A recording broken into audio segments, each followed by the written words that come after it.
Good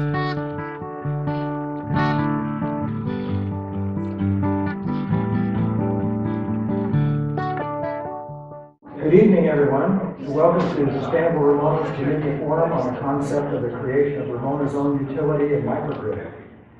My name is Robert Allen, and I'll be your moderator tonight.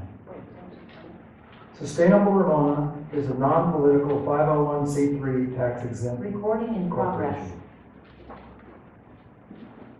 I'd like to make introductions with our group tonight. For our presenters, to my left, to your right of me, is a founding member of Sustainable Ramona and creator of our microgrid video, Walt Sindwall.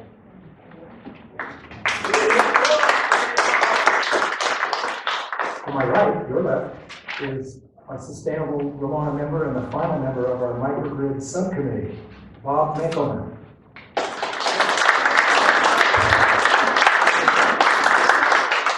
So if I could direct your attention to the screen behind us. Hi. Yeah, she's Can here. everybody hear me? Yeah, there we go. Thank you. She's the chief strategist for Reimagine Power. Allie was the manager of policy and strategy at ENGIE, a global microgrid developer, the largest IPP and provider of energy services in the world. We have Bill Powers with us tonight. He's on the bottom of your screen there. And he has 40 years experience and technical expertise as an energy expert and is representing the Protect Our Communities Foundation. Bill is a registered professional engineer, having extensive knowledge and experience in the fields of energy and environmental engineering. Ryan, sorry I skipped over you. Finally, Ryan Hanna is a research scientist at UC San Diego, working broadly on energy systems and decarbonization, with a focus on the technical and economic potential for decentralized energy, solar batteries, and microgrids. Hello to all of you, and thanks so much for being with us tonight. Thank you, Rob. The complete bios of all our panelists can be found on tonight's program. What we're providing here tonight is a pathway towards energy independence for Ramona. It talks about SDG&E, microgrid, agrivoltaics, Ramona utility, and possibly the use of the Inflation Reduction Act. So we have an embedded video on our PowerPoint presentation for you to watch right now. I want to take you into the future of transportation and energy. But before I do that, I want to take you into the past. This is New York City in 1900, Easter parade. There is one car in this picture in a sea of horses. We used horses as our main means of transportation, all of humanity, for thousands of years. There is one car in this picture there. In 13 years, there was one horse in that picture. Can anyone see it? Essentially, transportation flipped from all horse, -1, to all cars, -1, in just 13 years. 13 years. And this is more than 100 years ago. And as you know, technology is changing even more rapidly now. And this is how quickly disruptions happen. 13 years, that's all it took. If you had invested in a horse barn in 1900, basically you lost all your money. So we live in a time of great technological change. You'll see some of these posters up around the room tonight. Anytime there is change, there's opportunity. In the middle of difficulty lies opportunity. So, why are we holding this community forum? Walt, would you enlighten us about our electricity rates, please? Up at the bar, the horizontal bar that's up at the top is California. And that represents the amount of rate changes in the last 12 years compared to the rest of the 50 states and the District of Columbia. Basically, California had the largest increases in America during that time, over 45% in 10 years. But this slide right here shows that over the last 7 years, SDG&E has been raising its rates much faster than the other California utilities. And all three utilities have increased their rates faster than the consumer price index. This bar chart shows a comparison of electric bills by the three large for-profit electric utility companies. This is what their customers pay, assuming a 750 kilowatt hour uses of electricity. SDG&E is 25% higher than the other two. But now, if we add some other utilities in California, these on the right are all for nonprofit, community-owned utilities. And as you can see, their rates are much lower than any of the three. And if you took an average of those four, you would see that SDG&E has rates 60% higher than the average for the four nonprofit utilities. SDG&E customers are amped up about their utility bills, and at CBS 8, we're keeping an eye on rising rates. SDG&E in its current general rate case is asking for more than $3 billion in what's called the revenue requirement. In its application, SDG&E wants ratepayers to help fund increases in revenue for the company. Total revenue increase over 4 years of $3.9 billion. All right, so we have panel discussion. Why is SDG&E raising rates to its customers when those customers have the choice of installing solar panels? This seems counterintuitive. Bill Powers, since you have 25 years of experience in San Diego regional energy planning, can you field this one? Sure, Rob.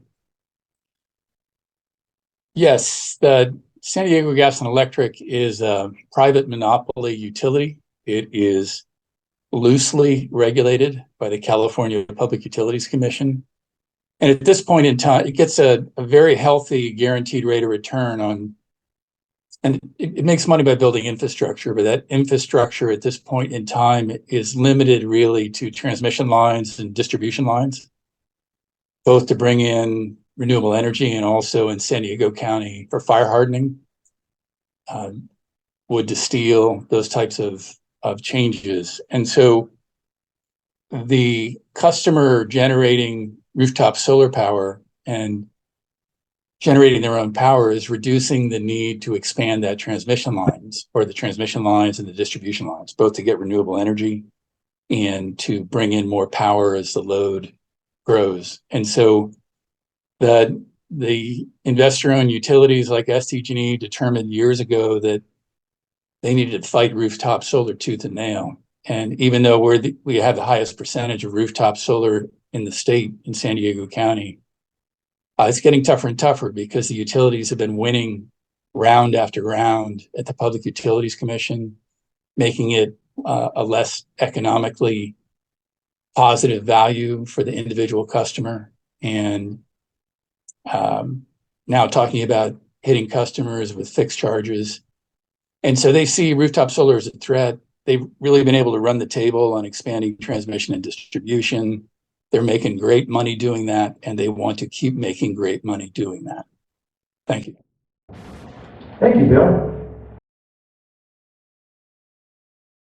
So the key takeaway from this illustration you're looking at here is of a community microgrid, and it can be seen from the energy production, storage, transmission, and energy management.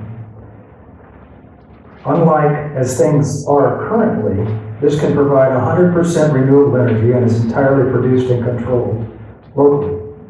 An important fact is that solar panels are the cheapest forms of energy creation in the history of the world at this point. The chart tracks how costs have changed over the last 12 years or so.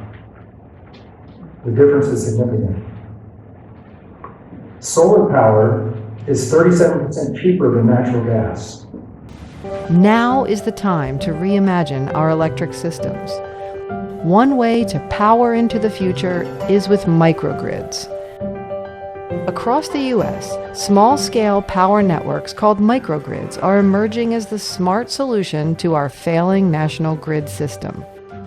By integrating multiple renewable power sources like solar, wind, and battery storage, microgrids can maximize efficiency and ensure uninterrupted power, What's more, these revolutionary systems can address climate change and help us transition from fossil fuels to clean energy without being disruptive.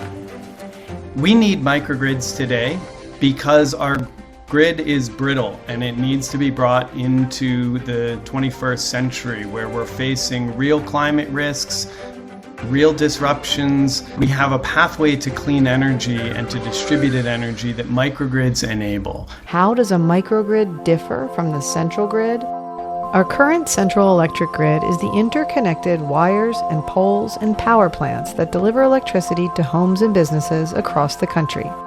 It is completely interdependent. If a transmission line in one community fails, other communities can suffer. A microgrid, using locally sourced renewable energy, serves a small geographic area, like a campus or a neighborhood or a city. It can be either completely independent or work in sync with the current central electric grid. Eventually, a statewide and nationwide series of microgrids can replace our central, unreliable, and inefficient grid system. Because they rely on locally produced renewable energy, microgrids can run independently, sometimes called islanding, in the event of wildfires, floods, or hurricanes, or any other major disruption. A microgrid is basically a mini version of the larger grid, except that it's smarter, it's cleaner, it's more efficient, and it's tailored to meet the local community's needs using their local resources. The thing about microgrids is that because they're deployed at the local level, they also provide high-paying, good quality jobs in the communities that need them. According to a 2021 Economic Impact Report by Guidehouse, microgrids powered by renewable energy will generate nearly 500,000 new jobs, 72 billion in GDP growth, and 146 billion in business sales by 2030. Microgrids also address one of the biggest inefficiencies of the centralized system, which is moving power from one place to another. With the central electric grid, significant power is lost when it has to travel miles and miles across transmission lines. Microgrids are more efficient because energy is created very close to where it is used, which, in addition to efficiency, also means savings to consumers. By some estimates, as much as 15% of the power generated by power plants is lost by the time that it reaches the consumer. Society pays the price for that in the form of higher energy costs and environmental harm. Where do microgrids exist today? Well, actually, I have a microgrid in my house in Ramona. My wife and I can power our EV at home and avoid paying for fuel. We haven't spent any fuel on our EV yet, and we've got over 9,000 miles on it. We shared this in a video on our Sustainable Ramona YouTube channel that came out about 3 months ago. One of our most important microgrids in Ramona is at the airport. When power is turned off during major Santa Ana wind events, the fire crews can still fully operate in their firefighting efforts. So now we have panel discussion again. So here's a question. What are the options for an unincorporated community that wants to protect its residents from the highest electric rates in the country? Could a microgrid infrastructure work in Ramona's mixed community of residential areas, farms, and ranches? Allie, this is a good one for you since you were the manager for a global microgrid developer. Yeah, thanks, Ruben. Thanks, everybody, for having me. So as they mentioned, I used to work for ENGIE, a global microgrid developer, one of the first, to do a lot of these in a lot of different countries around the world, in a lot of different configurations, from rural electrification, island microgrids, to what we have a lot of the United States, both some of the OG microgrids that we would say, like some of the central plant that have more conventional energy sources, like combined heat and power systems, or, very advanced natural gas and thermal energy, to what we have today. And what we see a lot more of in California with solar, battery storage, and some other firm generation resource to make sure that we have, reliable, resilient energy solutions for the 21st century and meeting a lot of our public and essential and critical services needs. And so a lot of the vision that was described here in this video, I think really resonates with me and hopefully resonates with a lot of you as well, is that when we have a more decentralized power system, and I mean decentralized, I don't mean defection. I mean one that is where everybody has their own independent, renewable, clean energy sources backed up by this resilient energy solution to make sure that we have, indefinite reliability and resilience, and you're connected with other communities and other microgrids around you, you have a really powerful, resilient, redundant energy solution. And so I think that's really what we want to get to in the state of California, is looking more at a decentralized system, one that's resilient, reliable, clean, and also, as was noted in the video, provides a lot of local jobs. And not only can we provide a lot of local jobs that are good paying, either union or paying prevailing wage, etc., but we're really helping to build equity back into the communities that we're serving, right? If a town like Ramona takes control over its energy infrastructure, similar to some of the slides that were shown earlier, over time, by making the investment in your own energy infrastructure that you own and control and manage and pay off over time through various sorts of financing and other sorts of public-private partnerships, you take greater control over your energy costs and the certainty in your energy costs over time. So you're hedging against risk. You're also protecting against wildfires and other, critical infrastructure needs. But most importantly, over time, you pay that infrastructure off and you start building wealth back into the local community that you're a part of and that you're serving. And if you look at the comparison, as Bill mentioned, and he's done in a lot of these analyses, a lot of the public utilities over decades, they've made this investment in infrastructure, and it starts to pay back in the form of lower rates for their communities and their constituents by having that ownership and control over the assets and of what's happening. And so both when it comes to power outages, mitigating against the wildfire risk and safety, as well as having cleaner energy sources that are more reliable and resilient, Ramona can really take control over its energy needs in a way that has a lot of multifaceted benefits for decarbonization, resilience, local economic development, and equity. And so microgrids really can be a multifaceted, very powerful solution to meet a lot of your needs in the 21st century. And we're really excited that you guys are really exploring this in a lot more depth. And both Bill and Ryan, myself, and many others in this field are really excited that you guys are really interested in this in the community of Ramona. So we really look forward to working with you and supporting this vision and helping make it become a reality.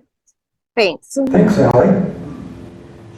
Thanks for that explanation. That's great. So here's another question. What are the limitations, if any, to the application of a microgrid? Ryan? Much of your research is focused on the technical and economic potential for microgrids. Can you take this one? I would be happy to. As you've said, I've done a lot of work on the technical potential for microgrids. So this is just technically how different energy resources combine together to provide the services that folks are looking for. And that work is combined with a big economic component, which looks at the technical side, but adds the cost in as well. And on that note, one thing that I would caution is that microgrids are generally expensive ventures. There's high capital costs upfront that come with them, and that's just because of so much infrastructure that is required to be able to provide a system that is fully redundant. It's a backup to the main grid. As Ali said, it's not disconnected from it, but it works sort of in parallel when everything is going well. And during contingencies or emergencies, it has an ability to disconnect from the main grid, disconnect an entire community potentially, and then operate autonomously for potentially long periods of time. And it turns out, if that's the service that folks want for their community, it turns out that's an expensive proposition to put all the energy resources in place to do that. And to be clear, not all decentralized energy that's on houses or rooftops or in communities are microgrids. They can just simply be energy systems that provide cheap, clean local power to the community without having the ability to run or operate autonomously when the grid does fail. So microgrids are that plus something else. They provide this redundancy capability. They can run during the day, through the night, potentially for many days in a row. So they're very capable, but because of that, they can be very costly.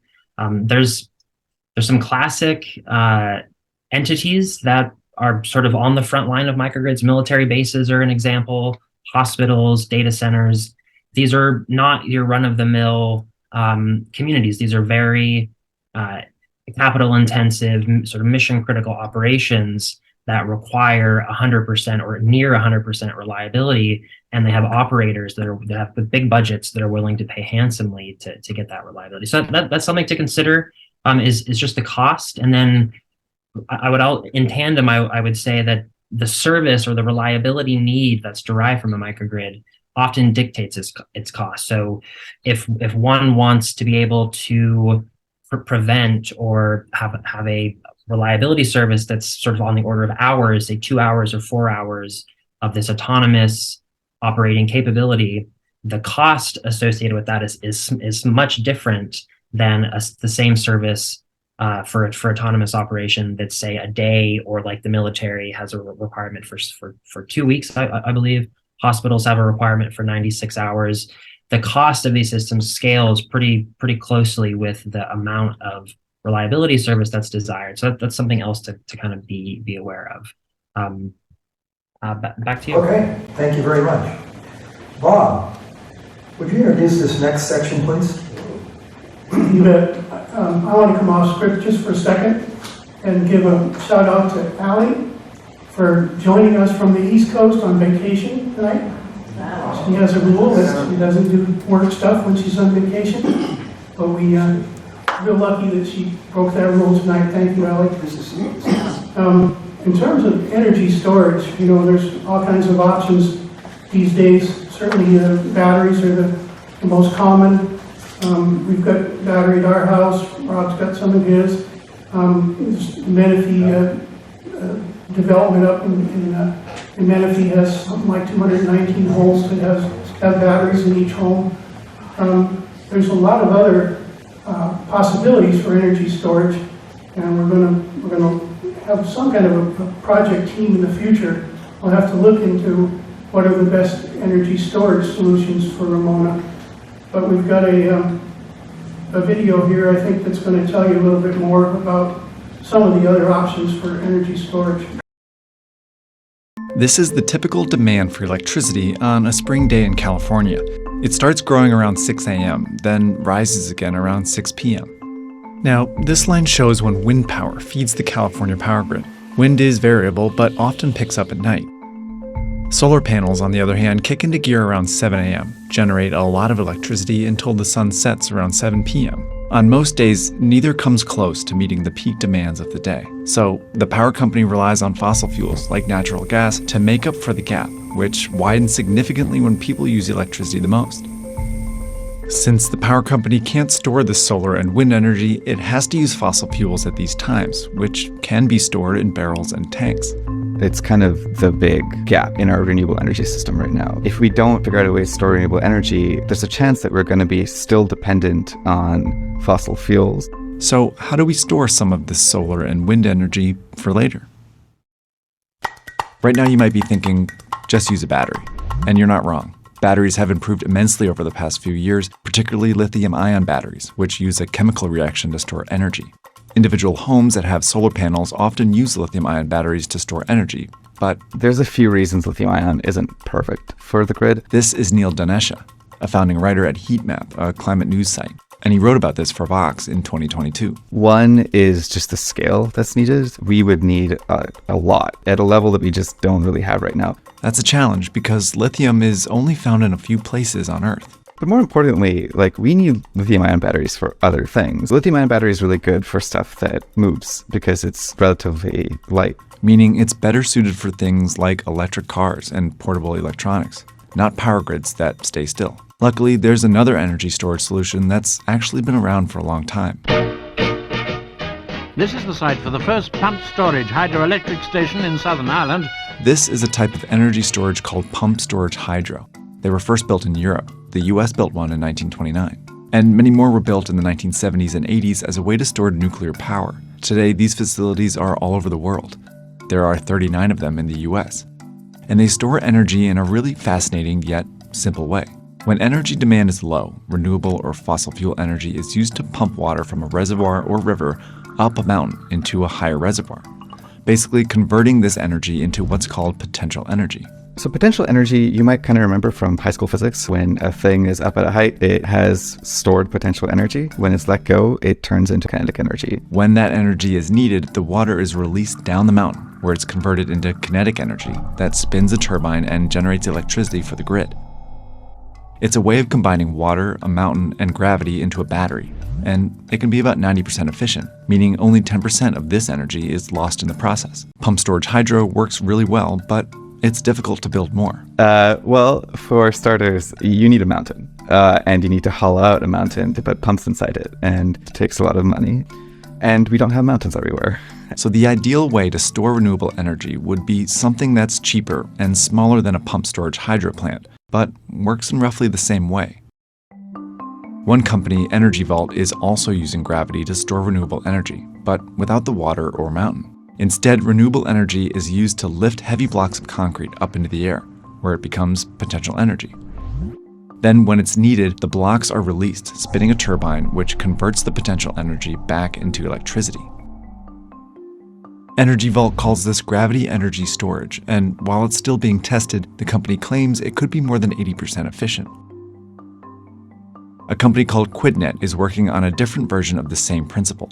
Their geomechanical pump storage unit uses renewable energy to pump water underground into a pressurized hole, where it can be stored as potential energy, then released back up to the surface to spin a turbine and generate electricity. Both techniques are betting on potential energy as a solution for storing renewable energy for the grid. I think this partly because potential energy has shown itself to be pretty efficient. Also, realistically, fewer moving parts. If all you're doing basically is using gravity to work with you, you have a pretty massive force of nature on your side right there. But potential energy isn't the only possible solution. Other companies are using renewable energy to superheat salt, insulating it, then releasing that heat to create steam or hot air to drive a turbine. Basically storing renewables by converting them to thermal energy. Then there's a company that's betting on rusted iron. They're called iron air batteries, and what they do is they utilize the chemical reaction that creates rust to store and discharge energy. This thing that we all sort of think of as an inconvenience could be really useful is just kind of beautiful to me. Right now, these ideas are all in various stages of development, but they are attracting investors. And the hope is that several will work, because one might not fit every power grid. The grid, like renewable energy overall, is going to be a sort of patchwork solution. And so the more we try these solutions, the closer we get to figuring out exactly what the right mix is for what we need for the grid of the future.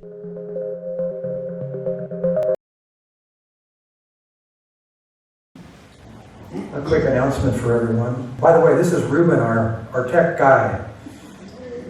Hey, Ruben. Ruben repairs computers, and he's here at Ramona. So for our panelists, I have a question. What kind of storage would you recommend for a town of 35,000 to 50,000 people? And anybody want to take this? I'll take it. Ali and Ryan, Okay. You don't want to take it? Go ahead. I'll follow up after you. All right. I'm partial to residential storage and commercial building storage. A couple of power walls in the wall or a container with battery storage in it. I was looking at a huge Ramona battery project that was proposed for your SDG&E transmission substation there. 40 megawatts, very big. And that's one way to do it, a single giant battery. But for resiliency, it would be much better if that was distributed among hundreds or thousands of homes and businesses. And I think that's really the model that you're looking at. And if at some point later, I'd be interested in understanding how you defeated that utility scale battery storage system. I mean, how Ramona mobilized to do that. But I think a better mousetrap would be hundreds or thousands of individual battery systems that are aggregated together to serve the community. That's it. Thank you, Bill. Anyone else have any comments? Ali, I know you might have to jump off here pretty soon, so I'll cede the floor to you if you'd like. Go ahead, Ryan. I'll follow up after you. Okay, yeah, I'm just building on Bill's comment. The only thing I'd add is that in general, there's a trade-off when you size a battery between the economies of scale you're realizing through larger systems versus the potential resilience value you would get by distributing smaller systems around. So in general, figure you build a system of batteries, and so lithium ion, for example, is sort of the winning technology right now. The less ancillary sort of surrounding equipment surrounding the battery that you need, and so the lesser per unit cost you'll get for a larger system. That's the main benefit, sort of in general, and in industry general, and energy systems with batteries. It's just simple economy of scale. The difference, though, is by concentrating all that power in one location, you lose potential resilience or reliability value of distributing that amongst households or businesses who could then use it in sort of small microgrid fashion at the building site or the household site during contingency or emergency events. So there's always that trade-off to consider. Broader point I would make, though, is as the video did a good job of showing, there's lots of different types of energy storage out there. I mean, it's all sorts of chemistries, the types of mechanical, chemical, thermal, electrochemical. They differ in all these complex and sort of opaque ways. But what's key at the end of the day for folks considering building out local energy systems is just what service, energy-wise and reliability-wise, do you need for your community? And then there's probably a right energy storage technology out there to best serve the purpose. And it just comes down to the performance of these different energy storage technologies. They differ slightly in performance and their efficiencies, in their ability to be sized and sited in different places, and then of course their cost. And it's those two things that combine together through sort of basic engineering economic analysis that will tell one what the right technology is. In many cases right now, it's lithium ion for short duration frequent cycling applications. As we sort of march forward in the decade, and lots of R&D goes into research and development, goes into different newfangled storage devices, the cost of other new types of storage will come down and offer other types of services. The landscape is always changing. Point I would make is just work back from the services that you most desire. Great, thanks, Ryan. I also understand that there's a lot of new research going on with different types of battery storage to come. Allie, go ahead. Yeah, thanks. Just to add on to what Ryan and Bill both said, one thing I would say is that it's a combination of both, and especially for a community like Ramona, where you guys do have, several square miles of town that you're looking to cover, it sounds like, both residential and commercial properties, and potentially even like some agricultural. One thing I would add to what Ryan and Bill said is that I think you need a good combination of both, and where we are probably going to need some combination of residential distributed local solar and storage units at a lot of the facilities. And hopefully those can be interconnected with some generation and storage assets that are really for the community, right? They're not just for one individual site, or maybe they're hosted at a particular site, but they're sized to which they can serve the needs of both the on-site load and constituents and customers, as well as potentially some of the neighboring ones. I would remind everybody to keep in mind that there's a principle of law physics called Kirchhoff's law that says basically you help distribute energy locally, where if you're generating some power on site and using it on site, whatever's not used in that moment will then get transmitted to the next least resistive load. So somewhere in the neighborhood, in the community, and you could have incentivized some of this community level generation and storage where you can share power between your neighbors. That will help optimize the energy, efficiency benefits, the use of the energy locally, and minimizing the need for transmission distribution, which, as we've seen, and as you guys have seen in your community, can be unreliable when getting it from, outside sources like SDG&E. That said, we're not going to get rid of completely necessarily some of the outside transmission distribution infrastructure of the larger macro grid. In order to try and localize as much of the energy needs as possible, you may also want to consider and not look at some sorts of firm generating resources like a fuel cell or a hydrogen electrolyzer.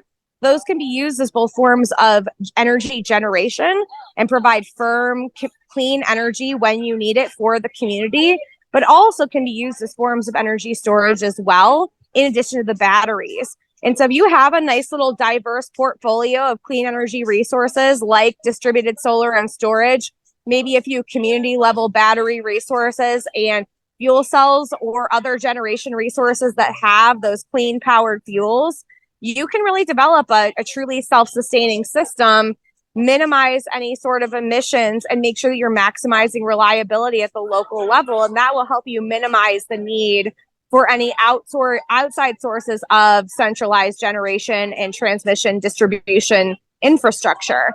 So I think if you guys are really looking at like how do we really separate ourselves from SDG&E, or only have a few key, strategic points of interconnection with the macro grid, looking at some of those resources is also beneficial. I wouldn't consider them the boogeyman, because we really are looking to decarbonize both the electricity sector and the thermal energy sector. So some of those resources like fuel cells or other clean sources of fuels could also help provide that long duration resilience and reliability that you need. So I would really encourage, looking at that open-minded, diverse portfolio of resources. And then finally, in terms of looking at the microgrid, and before I have to drop off, I'm sorry, I can't stay for the full, the full discussion, but really looking at all the different ways in which you can optimize these resources locally within all the customers, the constituents, and the available land that you have. So we're maximizing the availability of useful built infrastructure in the built environment, and that we don't need to build as much infrastructure from like other existing resources or new centralized resources like pump storage. If you guys already have resources like that could be easily put to use, that's fine. But in terms of looking at the environmental impact and trying to minimize, the use of new undisturbed greenfield land, the other reason you want to look at things like distributed solar and storage, like Bill Powers said, and some of these other resources like Ryan mentioned, is that you can maximize the built environment and help minimize anything new that needs to be built on, other undeveloped land. And then finally, I would just say in terms of like ownership, the town of Ramona, I'm not sure exactly what if you guys as a city is your credit score and like what types of different resources like the community is looking to bring to the table to make this vision a reality. But there are lots of financing opportunities available, coupled with a lot of the new federal infrastructure grants and like the IRA and the tax credits that are coming forward from the feds.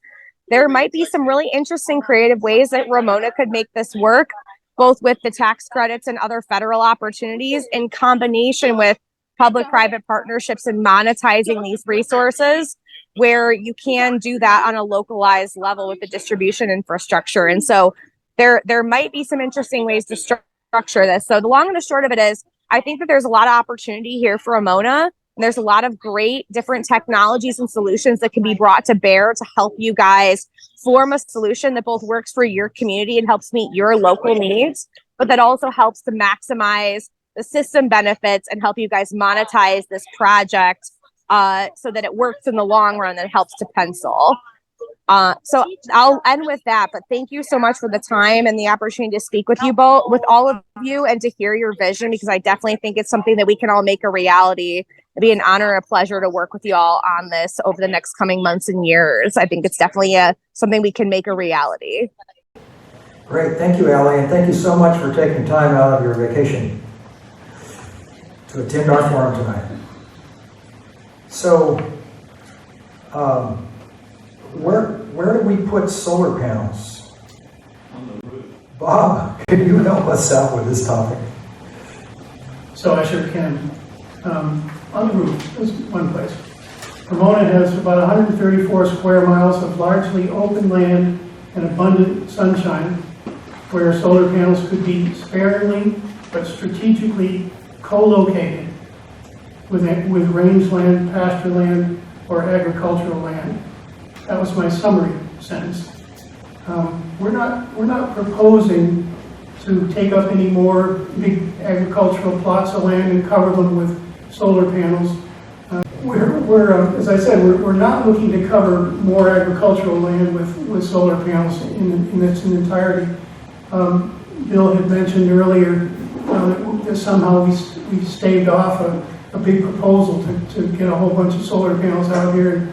I don't know about that one, but I do know that we have a couple of fields worth of them off of Dye Road, and I don't know how they got in here. I actually called the landowner and asked, and he didn't know who owns those panels or who gets the electricity or the revenue from it. So we want to build something that we can keep the revenue here in Ramona. Additionally, I'd like to wish you all a happy birthday tonight. My friend, who's a retired astronaut, calls all of his friends on their birthday and wishes them or congratulates them for concluding or finishing another orbit around our sun. And that's the reason I wanted to wish you a happy birthday. I don't suppose anybody's birthday is here today, but when your birthday comes up, think about the fact that we just went around the sun again. It's kind of interesting. Our sun is 93 million miles away. Imagine we're going around it all the time.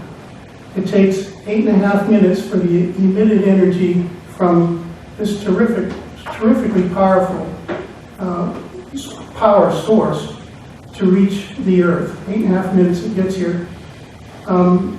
Solar panels, if we put them out somewhere on our roof or in a field, can collect about 23% of that energy and convert it to electricity. So that's where we are today. Solar panels will certainly get better. Let's imagine now, forget your birthday, let's imagine that you're a plant. And maybe you're a grapevine, and you're growing on a hillside here in Ramona in August at high noon. It's hot. You're beginning to transpire. Some shade from a solar panel could help you, might make you feel a little bit better. The software controlling the tip and tilt of that panel overhead could maximize the synergy, big word, between your vegetative productivity, another big word, and the generation of electricity. Solar panels are getting more and more sophisticated, and the software that controls them is terrific. Just yesterday, I stumbled on some recent research that's talking about using interference filters combined with solar panels to allow the light that the plants use to grow to pass through the sun, through the panel.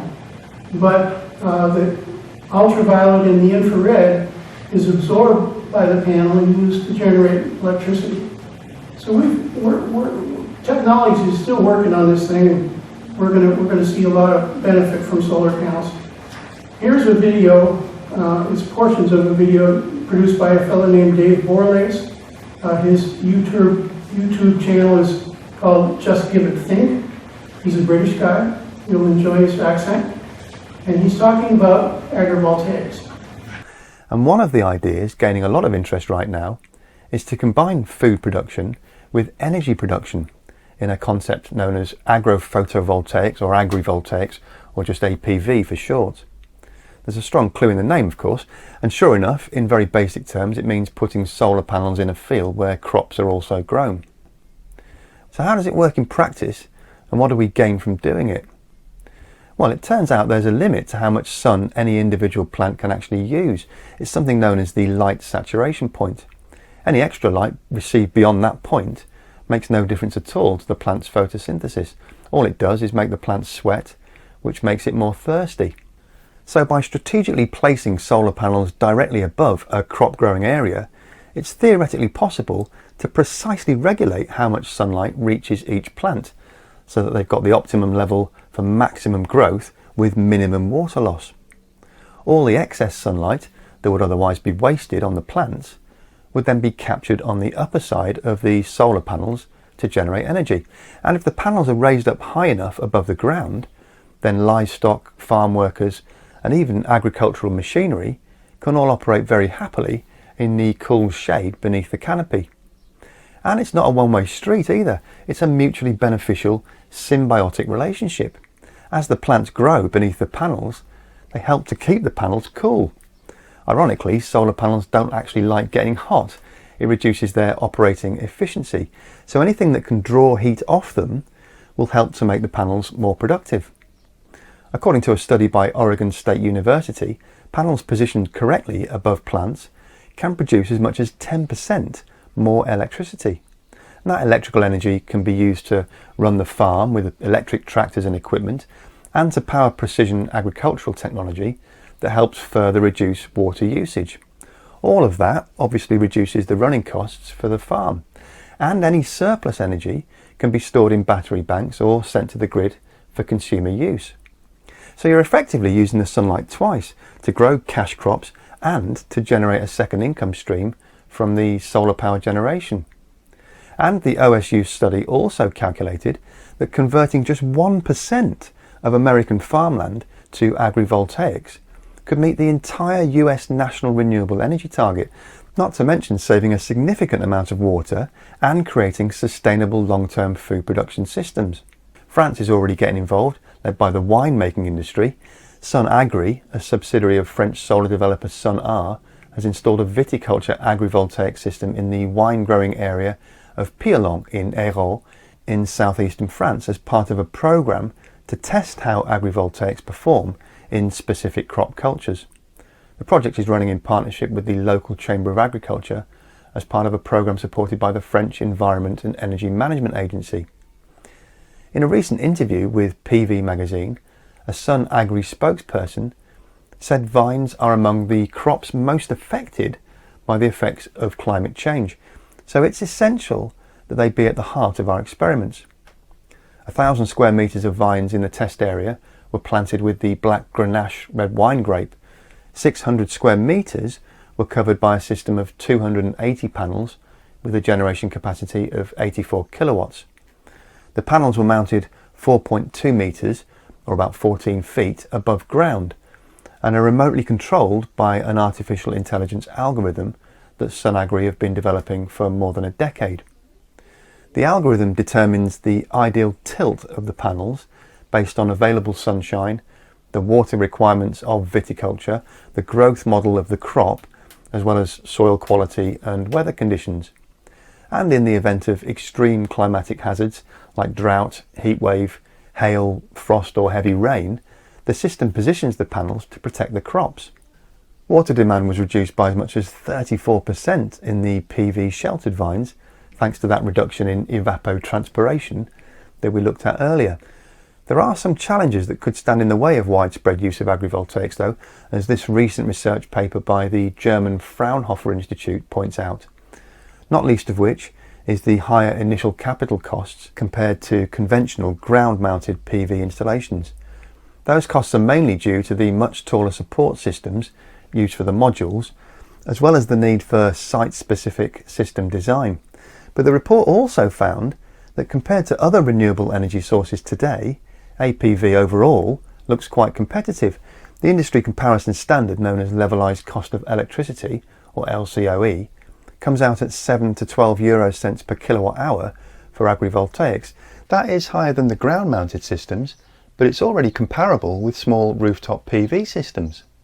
And as a bit of a bonus, freestanding APV installations also provide a valuable habitat for other plants and wildlife. With careful management, the extra protection from excess harmful sunlight improves the health of the soil and increases the level of nutrients, creating important ecosystems for plants and insects, which in turn increases the availability of food for field animals as well as birds and bats. So, I don't think our panelists are real sharp on agrivoltaics, but let me ask you a question about it anyway. Agrivoltaics is a science attracting the attention of many researchers and also appears to be the greenest, most efficient use of solar panels. Should this be a priority for a farming community who wants to protect their crops from extreme climate heat events? Would either of you fellas like to take that on? I think I'll pass that to Ryan. Yeah, I'll just make a couple of points here. A couple were already made in the video, but I think they're just worth reiterating, underscoring. The question of where to put solar panels, especially in rural communities, is very important local issue, but maybe one of the most important. Land is limited, and in many cases it's pristine and undisturbed, and lots of folks, for good reasons, want to keep it that way. And so where do you put panels? Do you put them out in open lands like deserts or in ecosystems that have been untouched through developments? Do you go the other route and put them on rooftops or in parking lots or in urban areas that are fully developed and they are the opposite of pristine, basically? Or do you put them somewhere in between, like on farmlands, which are definitely not pristine lands, but are still valued for what they produce, for the aesthetic of the community, and et cetera. So that's an open question. I don't have the answer to that. I think it's a question with a lot of subjective answers, and that is why I think local control over energy resources is so important. It's something that the community can and should make for themselves. On that, key question is, again, always economics and the economies of scale that can be realized through these various types of installations. On the one hand, very big solar farms like out in the deserts in Anza or in the Central Valley, they're enormous. They cover the entire landscape. They're also the cheapest form by far of not only solar, but of electricity generation in general. And the reason for that is because it's when you go to that scale, it becomes extremely inexpensive to truck lots of panels and install the ancillary infrastructure around the panels when it's done in such a large way, rather than when it's done very modularly, a few panels at a time on top of rooftops. Agrivoltaics, as was mentioned in the video, is sort of somewhere in between, because you have all this additional material and steel and racking that needs to support the PV, the solar panels above the crops, and so they're somewhere in between for costs. Increasingly today, the cost of solar farms is not actually in the silicon and the panel material. It's in the soft costs that are around it. It's the steel and the racking and inverters, which are devices that actually transform the power from what the panel is producing to send it to the grid. It's the labor and materials that go into actually installing it. And 5 or 10 years ago, that wasn't the case. And so that's sort of a new world that we're in, and it creates this dynamic where if the more local you want to bring your renewable energy generation, especially solar, the more per unit you're going to have to pay for it. So that's the only thing that I would caution against. Again, I think it's probably the key question that concerns local control of energy is actually, where do you want these new systems that are potentially very beneficial, but they're only beneficial if we use them in the ways that we want to. Thank you, Ryan. We've got a couple of other short sections to go here, and then we're going to open it up for questions from you all. Also, on this particular one with agrivoltaics, if any of our vintners here in attendance tonight have any questions or knowledge about it, get your questions to us. If you raise your hand, one of our other Sustainable Ramona members will bring you an index card and you can write the question down. Or if you'd rather speak, we also have a microphone. And that'll be coming up in a few minutes. So, Walt, what's next and what are the major advantages for Ramona? We have a vision. First of all, we'd like to build an electric utility and a microgrid for Ramona. Second of all, we think that Ramona could also reroute its transmission lines. We'd like to bury as many of them as we can, because it's a wildfire risk. And then finally, using the agrivoltaic strategy that we discussed just earlier, we minimize the water usage, improve crop yields, and receive solar royalties. And I think that in a world where every year we're setting new temperature records on average for the planet, that those of you who are running farms are going to want to be thinking about how you can protect your crops. For example, we know that, I believe it's Brazil, coffee growers are having to move their plants further up the mountains in order to escape the worst aspects of climate change. And then here's the advantages of the strategy. Basically, we'd like to see that the money that you're putting a check in the mail to SDG&E and it goes to someplace and ends up in New York for Wall Street, we think that it's better if that money was recirculated in this community. And it would be recirculated in the form of lower electricity rates. That would be the goal of doing this whole thing. And that would benefit not only the residents, all of the residents, but it would benefit the businesses and it could benefit the farm community. And Ramona's commuters could power their EVs from home for community power stations. We need to be able to get to that point, or the whole movement against climate change is going to bog down. So we have to build up the resources in this community so that we can meet the challenges of the future. If we put up enough solar panels, there might be a market for excess electricity, which would also help reduce costs for the utility here. The transmission lines that SDG&E has, and they intend to run from the desert out into our communities in order to power electricity. That's how SDG&E is really controlling prices, because they have a monopoly on those transmission lines.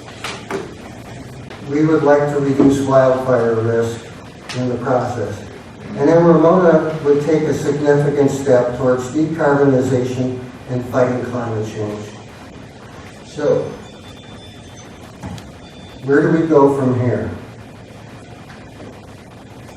Well, as we've tried to show in our graphic of the pathway, we've been trying to show that there's a pathway to get to having our own utility.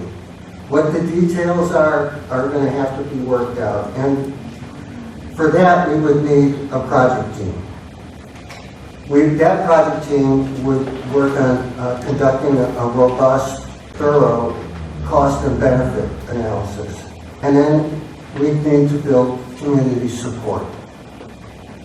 And then finally, obtain the financing. And Allie mentioned it, but there's actually a number of avenues where a lot of money is being set aside in order to build the infrastructure to fight climate change.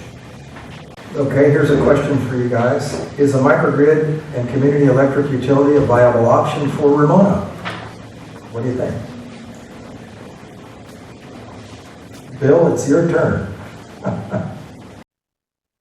Well, it's definitely a technically viable option. There's no question about it. In fact, I've looked down at Ramona from Mount Gower, and I've seen solar panels everywhere on those rooftops. So you've already got a lot of capacity that isn't interconnected or coordinated. I don't know how many batteries you have, but you mentioned San Diego Gas and Electric, and the challenge is that they own the poles and wires in Ramona.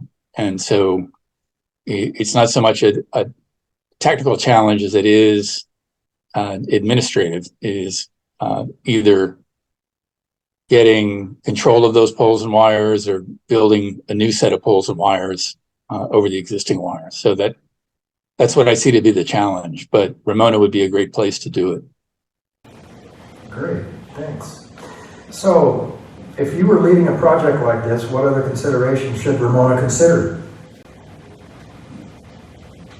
Well, I think that initially it would be, what are the avenues for potentially controlling the poles and wires in the unincorporated areas of Ramona?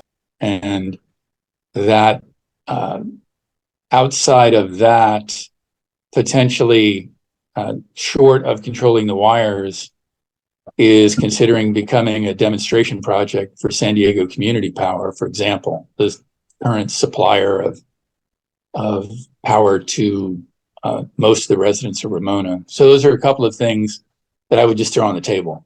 Nothing definitive at this point. Ryan, anything to add? I would just add to the question of an administrative challenge, the question of legal challenges as well. Under rules for governing electric utilities in California, Ramona right now is currently living using electricity under the auspices of San Diego Gas and Electric and the Public Utilities Commission. There are strong rules prohibiting formations of microgrids because they encroach on San Diego Gas and Electric's franchise right to be the sole provider of power to folks living within the service territory. There are certain niches in which microgrids can be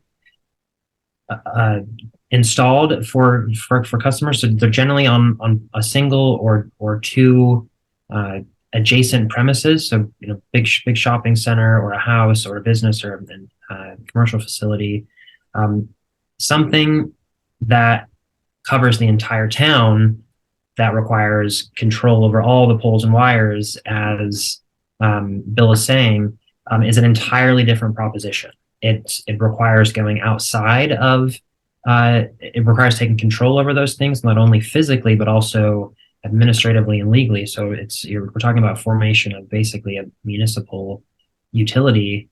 That's a very daunting proposition for all the legal implications that come along with that. It can be done, but it's a very long, arduous process, and it's probably fraught with a lot of unknowns. And so there are various sort of gradations of microgrid or local energy to think about. That would be the most extreme. The simplest and the least extreme would be something that looks like small local installations that can still operate under the auspices of the current utility, San Diego Gas.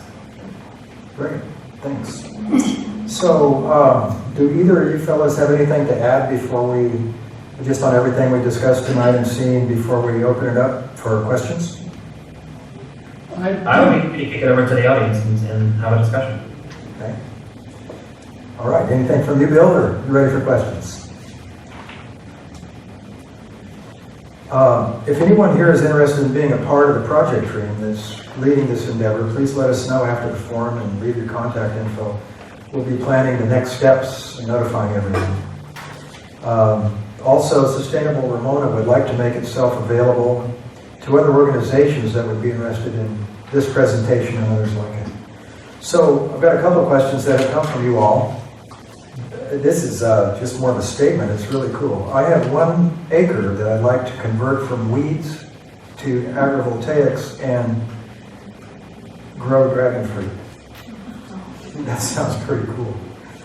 I don't think there's a size limitation on agrivoltaics. There's can be really large ones, or you can certainly do it on an acre.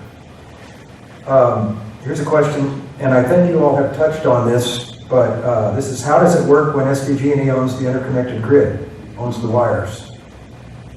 Do you guys want to elaborate on that at all?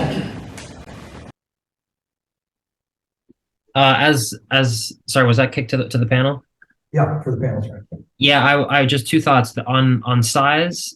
Any installation, whether it's agrivoltaics or a simple, a couple panels on the rooftop, those still exist within the net energy metering paradigm that customers can utilize through SDG&E. So that's just a simple tariff structure that allows compensation for excess power that's sent to the SDG&E grid. There is a size limitation on that, and I believe it's 1 megawatt for residential and commercial installations. They may have changed recently. So there's a size limitation that governs sort of the economics behind that, but not necessarily the technical size of the installation. And the second point is related to that, which is how does it work with SDG&E?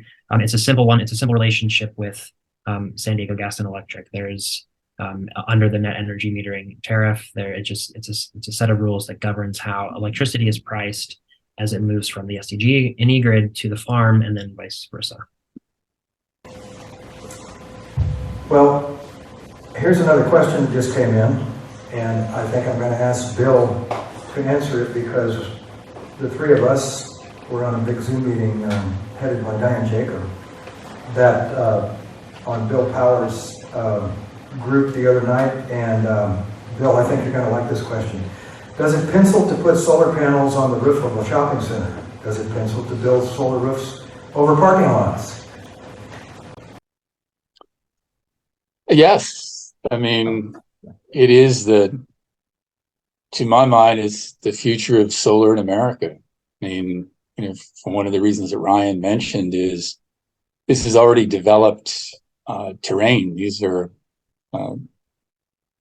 homes and asphalt covered parking lots, and just non-controversial. I just think that probably one of the reasons, Rob, that Sustainable Ramona formed to look at this was to push back on kind of industrial scale solar and wind powered transmission lines. And I mean, putting solar on rooftops and parking lots is basically non-controversial.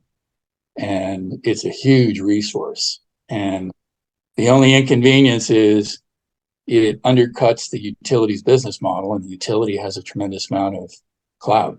And so really it's that political block that is preventing a much faster adoption of rooftop and parking lot solar. But we're going to get there. And just, Ryan, one thing you brought up that I was thinking of to mention also when it comes to mini microgrids and small microgrids is, based on the numbers I've crunched, it's actually cheaper to go off grid with solar and pretty robust amount of battery storage and potentially a bidirectional EV than pulling grid power and have a gasoline powered car. And so I think another avenue that will begin to show itself more prominently soon is people just saying to hell with it.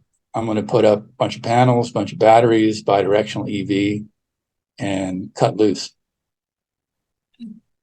It's an interesting point, and it's a calculation that can always be made as sort of the backstop. Is it ever worth it to just go it alone? One word of caution against that is the economics, whether that action actually pencils, is really dependent on the rates that customers receive for their electricity, which have various components. They have fixed charge components and potentially demand charge components, which charges you for the maximum instantaneous peak that you have. There's a what's called a volumetric component, which charges you based on the amount of energy you're consuming at different times of the day. The caution is that those are constantly in flux. The rates change. They can go up, they can go down based on the price of wholesale electricity power. In general, they, as we saw earlier in the presentation, they rise because lots of other costs are getting added and baked into the rates, like wildfire mitigation. But more fundamentally, the actual structure of the rates can change. Different emphasis or weight can be given to fixed charges versus the volumetric charges, and that's at the discretion not of San Diego Gas and Electric, but of the Public Utilities Commission that regulates them. And those are potentially in flux as the Public Utilities Commission looks to tune the electricity system for decarbonization. So one thing on the table right now, for example, is our income-based fixed rates that would take a lot of the volumetric charge that's currently attached to the energy you consume, and they would put it on a fixed charge. And if that happens, the economics of microgrids and decentralized systems, they suffer a bit. And so, the caution is that the rug can be pulled out from under you if you think that defection is a good deal. It might be a good deal now or in a year or 2 years, but there's always the chance that rug can be pulled out by very high regulatory processes that are that have very long time scales. Yeah, I do think that the customer base is just getting tired of this. Endlessly rising rates, whether they're monthly fixed charges or not. And I think that at some point, no matter how the tariffs are structured, these rates are going to be so high that it's basically a no-brainer. But that's just me speaking about this, having run off-grid with an urban off-grid system for a few years just to test it out. And I'm a fan. One of the things that I was pretty amazed at your meeting with Protect Our Communities Foundation the other night was a lot of the discussion was on a huge ground-mounted solar system in Hakamba. And you made a comment about the need for really large, expensive transmission lines and how SDG&E makes a tremendous amount of money when they install those. Right. There was just an article in the Union Tribune a month ago about a new multi-billion-dollar transmission line that was approved or approved partially, in that there's a grid operator that evaluates these types of projects, and they've approved that transmission line. And as you build more and more remote industrial scale solar and wind, sooner or later you saturate the transmission system and need to build more transmission.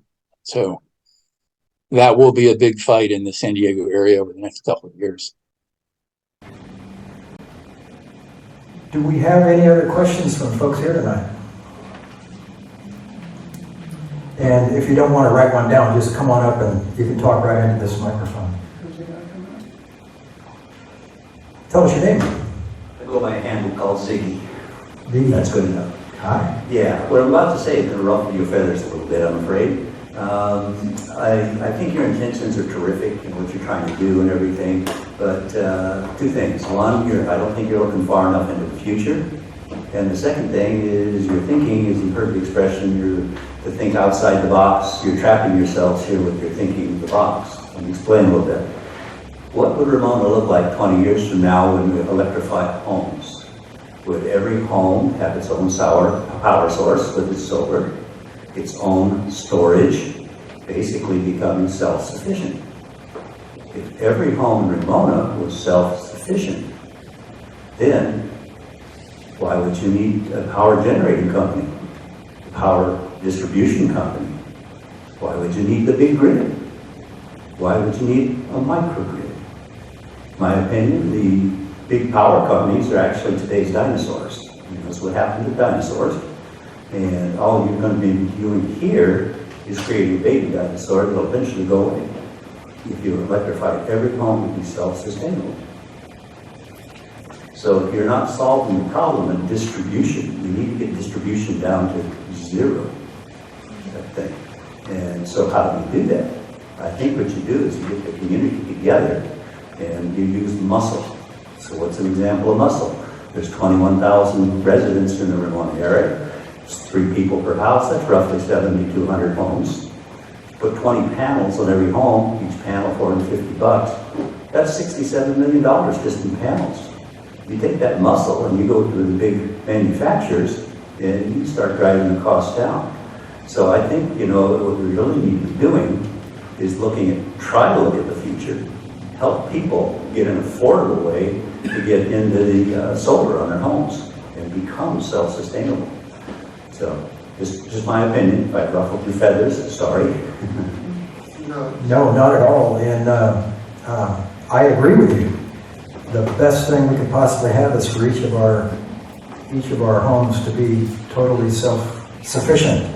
I'm getting close myself, but I still have to rely on the grid for backup during the winter. I'm all electric, got heat pumps, an EV. I still drive my diesel truck sometimes, so I use up my carbon credits. But one of the problems with that is what do we do with all the folks living in apartments and folks that don't have homes? We can't leave anybody behind. And Sustainable Ramona's thrust is to not leave anyone behind as much as possible. You guys want to chime in at all? Okay, Bob, you have something to add? Yeah, Ziggy, I think you got a good point that we don't have $67 million to put solar panels on everybody's house. I think that our approach, this pathway that we're talking about, would start slowly. We would start with a team of people here in Ramona who are concerned with it and trying to figure out a way to go forward. We would get together with Bill Powers and Ryan and people like Allie who've all got all kinds of experience and help us devise a plan.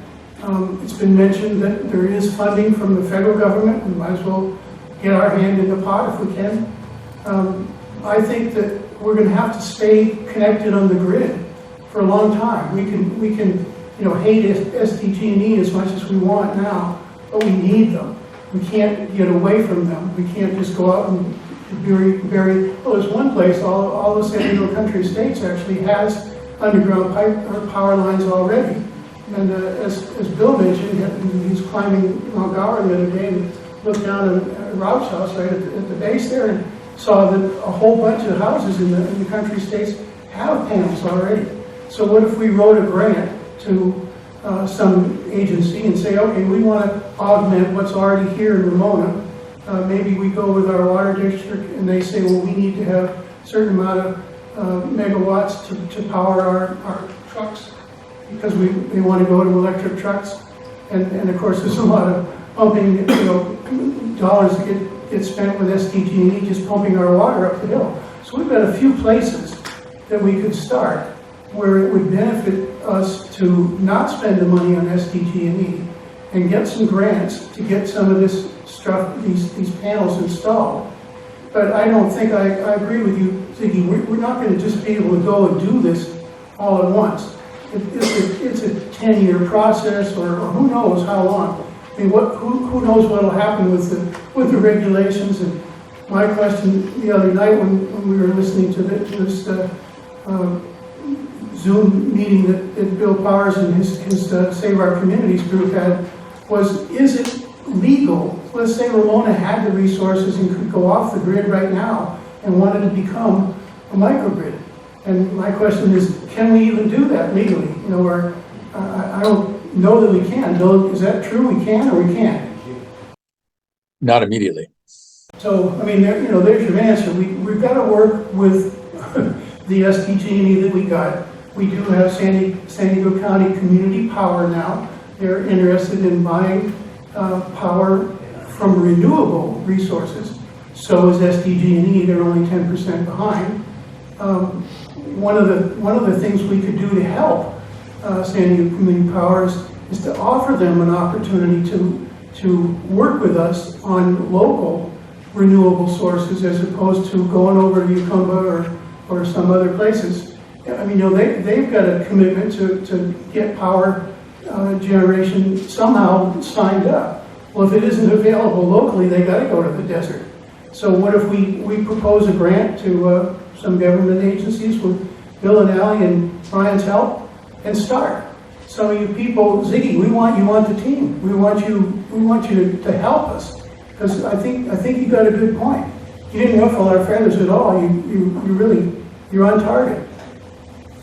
So anybody that would like to join this group, we're going to set up another meeting sometime for any of you with whatever color shirt you got on, and come join us. Do we have, oh, go ahead. I was just going to mention, I think the thing I'd like to remind people is that, and this comes from somebody who worked at a corporation for over 30 years, when you have an organization that has to deliver a profit, and they have to pay taxes on that profit, that's an obvious difference between a nonprofit utility and a profitable utility. But that still doesn't explain the 60% difference in rates. With other communities in California that have done this. Yes. Now, some of them have been around a long time, going back decades, but I think a lot of what we're looking at is overhead and accounting tricks. That's my belief. And because there's no other explanation for that kind of gap. It is called green. There's a gentleman right over there with a red hat that I wanted to recognize, because I think I recognize you. Yeah.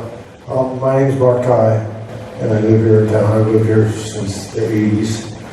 And I think that there should be a model available for all these other communities that already have their own solar systems. Why can't we go to them and ask them, hey, what did you guys do, and how did you get out from underneath the thumb of your utility company? Because our utility provider is the greediest one in the state, so they should, they'll probably whip out all their corporate lawyers and all that. But still, these people did it, and they did it, and they've been using their systems for a while, so why not? Why can't we just put some feelers out and find out what they did and how they were able to mitigate all the problems that are created by the utility and fighting for their almighty dollar, that they really need. Well, that's a point well taken, and we've talked about that because there's really no need to completely reinvent the wheel. And yet our community is special and different. Are you the fellow that we talked together at the Earth Day thing? So I owe you an apology. I said I'd get in touch with you and I lost your contact. But I'm glad to see you back here with your red hat on again tonight. This gentleman, if I remember correctly, has built many, many Adobe homes. Are you the fellow? Straw Bale, and he's working on or he's the advisor for a big project over in Borrego. Yes. So he's asking, where can we get an example of how to do this? Well, he's working on one right now. Another example is the folks up in Menifee here. We went up and visited that development. It's a 219 homes built by KB Homes. It's a consortium of about 5 different. But the power company's in on it because they didn't want to fight the battle to get off the grid. But and the other big one, of course, is the Babcock Ranch over in just north of Naples, Florida. You saw that in the hurricane last summer, where there's it's the biggest sea of solar panels I've ever seen, and thousands of homes. It was one very wealthy, I don't know if he was a ball player or something, but he had a lot of money and he bought thousands of acres out there, and he's built a development that's off the grid. Many, I don't know how many thousand homes. I'm desperate to go there and see that too. But that's exactly how we should go forward, is look from examples and try to do it. Ryan and Bill, do you have anything to chime in on at this point? More questions? I'm Nick Soroka. I've been in Ramona for about 30 years. 3 things come to mind. I grew up in the South, and there was an institution called the Rural Electric Cooperative, and economic how that was created or how it was maintained, but I believe it was nonprofit. And I know that's where a lot of the wealth evaporates from the community. Number 2, I was surprised at the Earth Day group. I talked to the water district, the representative there, and they were looking at Lake Ramona as being an albatross around their neck. They didn't know what to do with it. They weren't getting any money. And it would seem like that would be the perfect spot between Lake Poway and Lake Ramona to pump water up and down for that battery. And then, third, just a cautionary tale. There were some people that I talked to years ago up on Verona Mesa. It was a nightmare to get electricity up there, but it was underground, I believe. Anyway, they decided they were going to go off grid. They had a leaf, and they had a huge solar installation.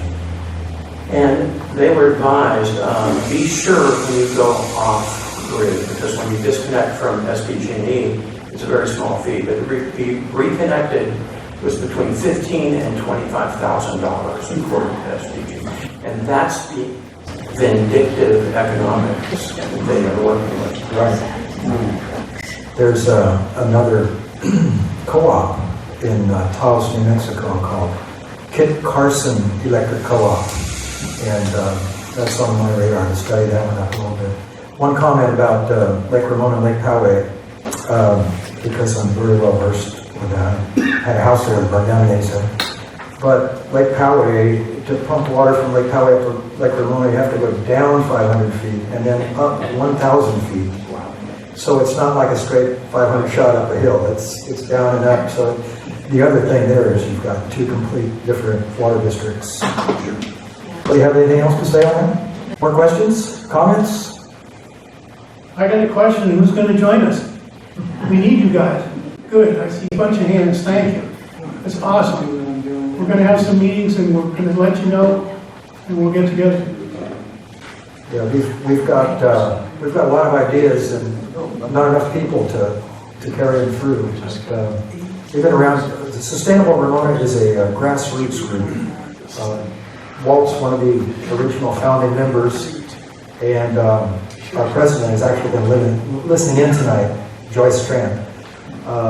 And there's a few of us. We are a 501c nonprofit, so we've gotten that accomplished, and we meet sometimes as frequently as once a week on a Zoom meeting on Monday mornings. But that's the board of directors of the corporation, the nonprofit corporation, but we have a lot of Sustainable Ramona members, and you don't have to be a board member to be a member of Sustainable Ramona. And we'd like to see that grow because it takes, as Walt mentioned, a big community effort to get anything like this off the ground. And we're all paying way too much in. The thing I'd like to mention is that what we're talking about is partially a big political battle that's going to have a big impact on how quickly people decarbonize. If you've got big electric bills, you're not going to want to put in a hot water heat pump or something. You know, it's just might cost you too much. So the economics of this is disrupted by the politics. That's one of the things we need to build in our community is an interest in independence from a greedy corporate. I would like to mention also Bill Towers is a board member for Protect Our Communities Foundation. And I think we all should thank him because that organization, which also has as a board member Diane Jacobs, they are fighting for the generation of power into the communities where it serves. Bill, did you want to say anything about your organization? Well, the Protect Our Communities Foundation was formed to push back 15 years ago on a major transmission line, the Sunrise Power Link, while presenting the alternative of putting the solar resource on rooftops and parking lots. And we're sticking to that story.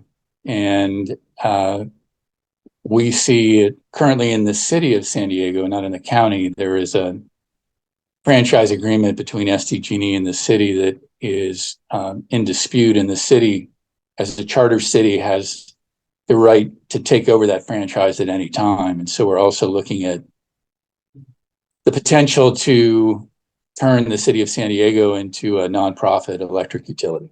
And it's really something that you're talking about here. We just have a few more tools that we can work with in the city of San Diego. One of the things that Sustainable Ramona has is some knowledge of how to put a individual solar system with battery backup together, and advice on when your propane heater goes out around here, the best way to go. Some of the most super efficient mini splits or full heat pump systems. Same thing with water heating, cooking. There are world-renowned chefs that are switching over from gas to electric induction these days because they can control the temperature a lot better. So there's no real reason to not aim towards 100% electric home with a battery backup if you can afford that, although the batteries will be coming down in price, as will the solar systems continue to a bit. So if anybody's interested in that and is a little dizzy with all the spiels from all the solar companies, let us know, because we know a little bit about it. So, any other comments from anyone tonight? I have a comment just on what you were saying.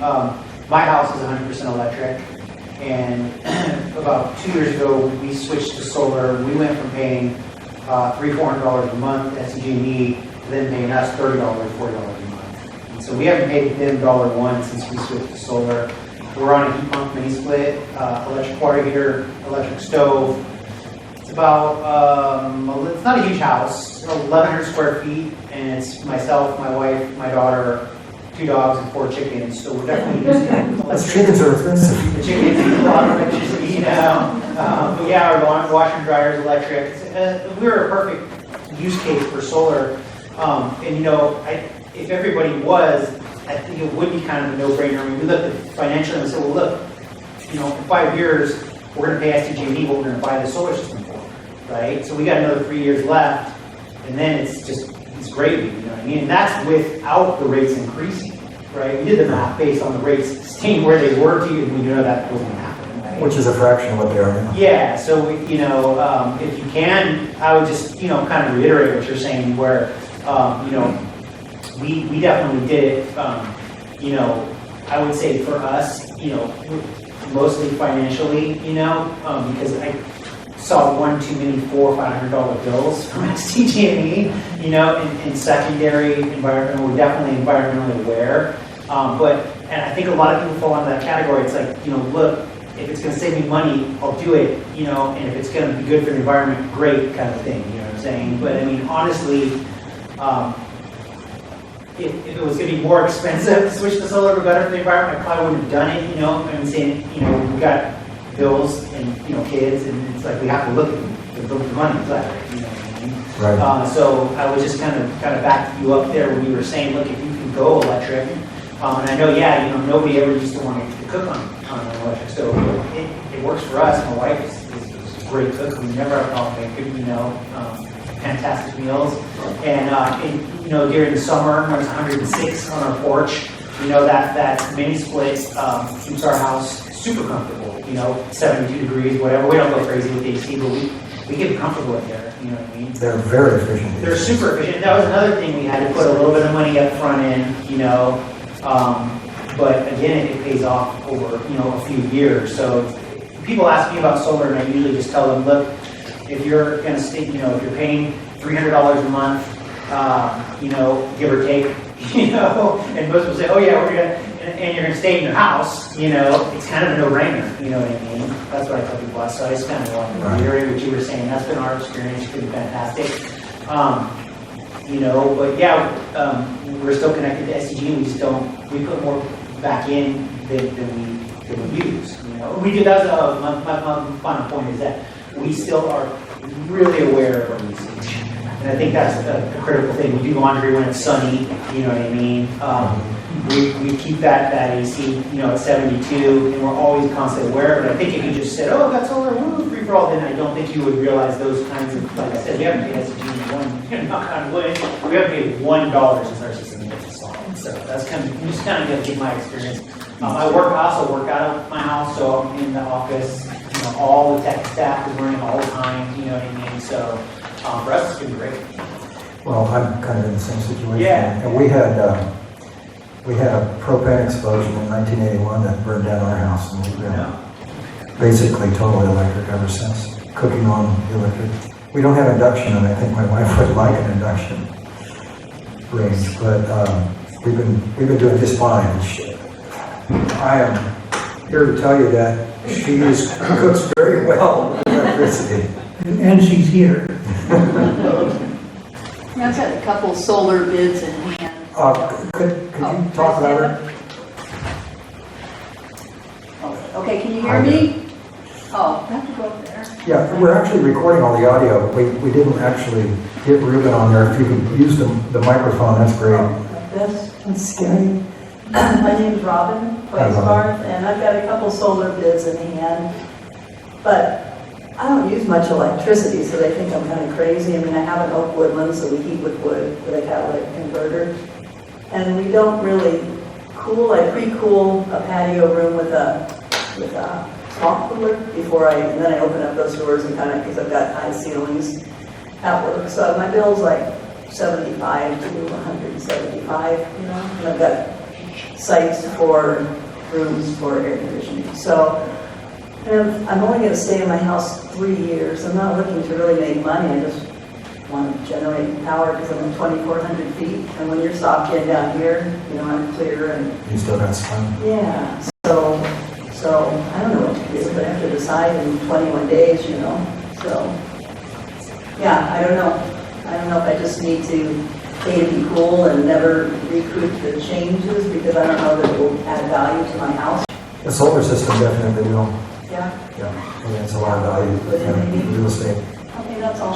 I think Thank you, Robin. you could actually talk with Ruben over here because he did the same kind of analysis that you need to do. He did it, and he could maybe help you say, well, that was the work Yeah, to make the money back. It's like, do I throw that money that way? Just We're probably going to talk back and forth a little bit more before we break up. We've got a few minutes left. Ryan and Bill, do you have any final comments? Just one, as the conversation has sort of shifted from what can be done at the community and town level to the individual home level.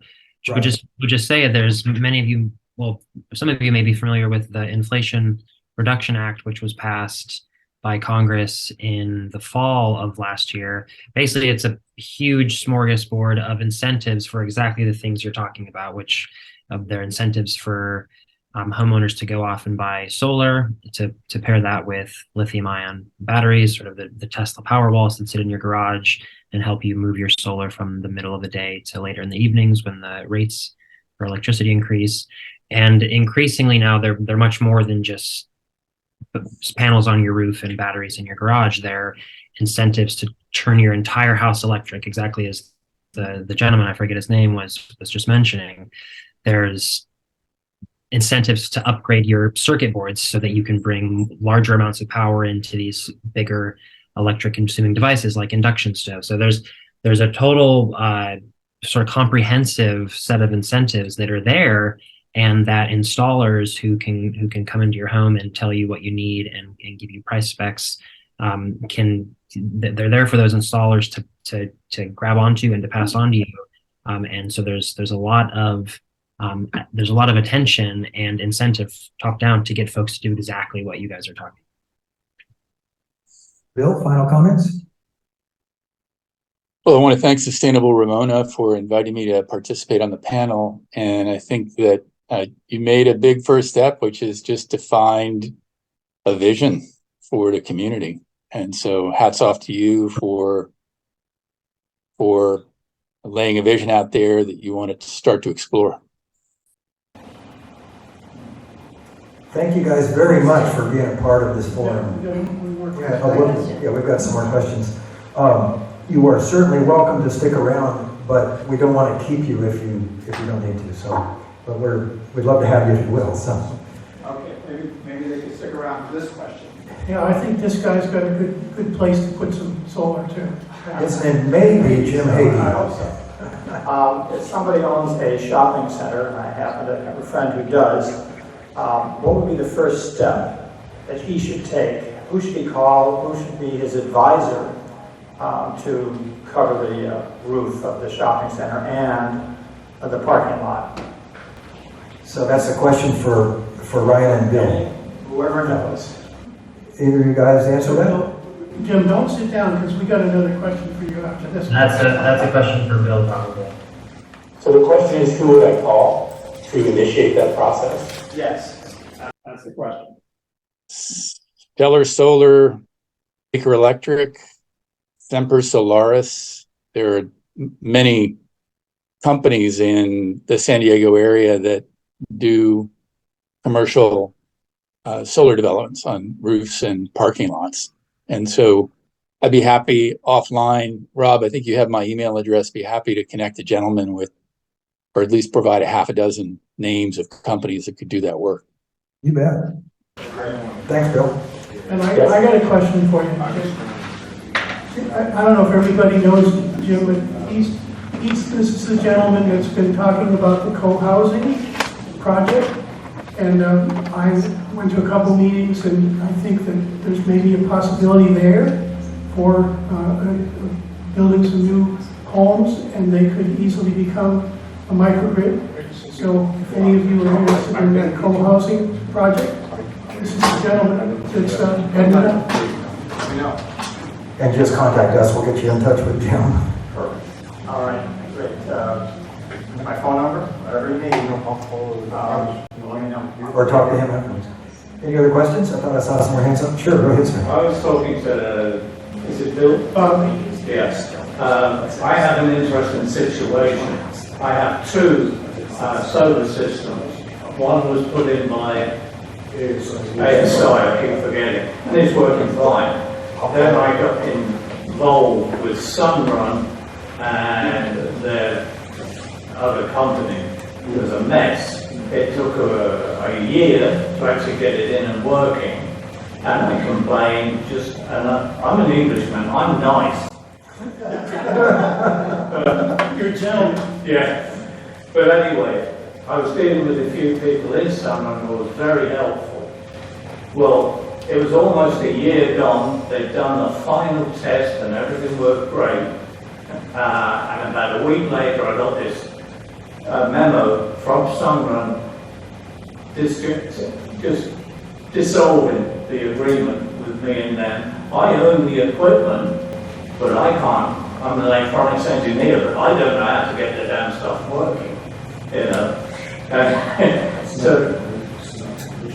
And it's not commissioned, because an SDG&E, I can't get them to commission it, so I'm going around in circles again. I want somebody to help me, and I'll pay for it. It isn't us at this panel here, but we do know good solar installer companies that could easily come and assess your situation and get it together and do it right. Yeah, we know folks that can come just on a consultant basis as well, that know a lot about solar. Because my concern is liability, because all that equipment, someone else is taking it over, you know. Yeah, it's kind of a mixed bag, the results folks are getting from various solar companies, but there's really good ones out there that will. Okay, well. Other questions? In reference to you, I have a company that I'm dependent on. They've done 2 separate systems for me. I have a house in Borrego. We put a 5.6 kW system on that. And in my house here in Ramona, I have a 7.2 system on it. And they were both done by JMR Electric, which is just an electrical contractor down in Santee. And they know what to do, and they come out and do it. They made my panel bigger. They even put a plug on the side of my house so I can stick my generator in there, plug it in case there's never a power outage, you know, then I can just fire up the generator. And it had selected circuits in the house, you know, like lighting, refrigeration, and all that stuff. You were able to separate those out and get them to work off the generator, you know, which is just an emergency thing. But there's so many other opportunities to get honest solar guys. The guys that you were talking about, they tried the sunrun, they tried to give us the sunrun, but you know, we kind of just at the last minute just said, no, we don't want to do that. We don't want to lease panels, and you know, they can come on your property and do the maintenance and all that stuff. So we prefer we own all our own panels now. And so, well, there's different options for going solar. One of them is to lease panels. One of them is to buy them outright. And then there are some in-between things where different companies have different programs. But leasing panels are a little tough. You know, it's not as valuable if you're going to sell your house. But you always see in real estate ads owned solar. It's kind of the best way to go. that was a key thing to look at, yes. But there are great solar companies around, and there are great solar technicians around. So, Semper Solaris is a good one too. I need a contact, that's what I need. yeah, well, Good night, Jim. talk to these two guys before you leave. Other questions and comments? Beth? We don't have the solar at our house, but I cook with a solar oven, and I tell you, it's the way to go. Your house does not heat up. You use 3/4 less water. You can't burn it because the sun, if you forget it's out there, the sun's heading that way and the sun oven's pointing that way. So if you don't want your house to heat up and you don't want to have to pay electric bills, a sun oven is like the way to go. Don't tell my wife that. Oh, you want, my husband, for like 4 years running, what do you want for your birthday? What do you want for your birthday? And I tell him every year, and then he finally goes, you want a sun oven, don't you? It was the best gift I ever got. So Beth is a member and actually our vice president of Sustainable Ramona of the board. And could the other members stand up? Bill Prince is a member, and he is our treasurer. He eats what I cook in the sun. And Donna Barnes. And her husband Larry just had a shoulder operation, so he's not here tonight. And we have 2 other members who are out of state, and one other one that is out of town. We are a total of 9 board members, and we have about 6 of us here tonight. So, other comments or questions? Go ahead. Heat pump. Point your mouth at that thing. So, Who do I go to? the microphone. Jalen? Just because we're recording. Where can you get a geothermal heat pump in San Diego County? I've been trying for several years, and everybody just says, we don't do those. But they're tremendously efficient, especially with the heat ranges that we have here in Ramona, or Jewel, or Ruben, do we have the other fellows on, or did they both take off? Yeah. They're here. They're here? Yeah. Solar Living Institute. So. Bill and Ryan, do you guys know where a geothermal heat pump can be obtained around here? Probably another question for Bill. I don't know. Solar Living Institute up in Hawthorne sells them. Hawthorne? Hawthorne, California. Okay. Solar Living Institute. They've been doing this for 30 years. So they come. So you guys get together and tell him that so we can write it down. Other questions or comments?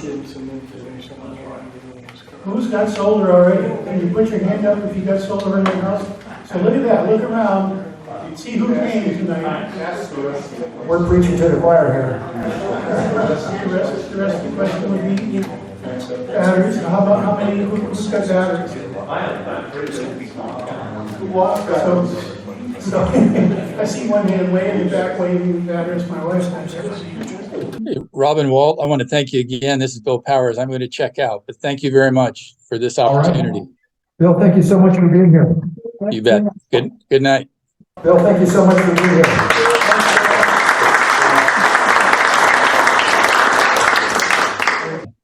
My pleasure. Nice to be with you guys tonight.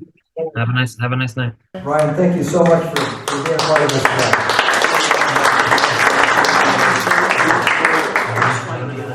So we're about to wrap it up.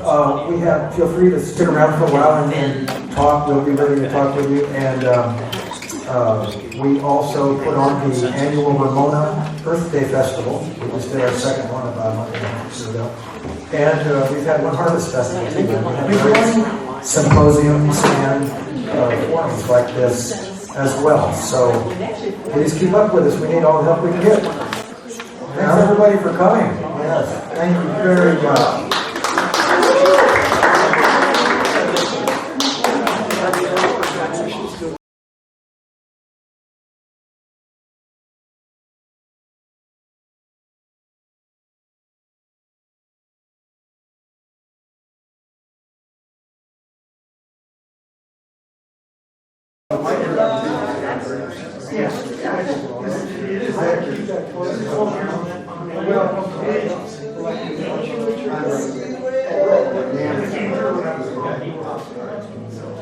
I've got one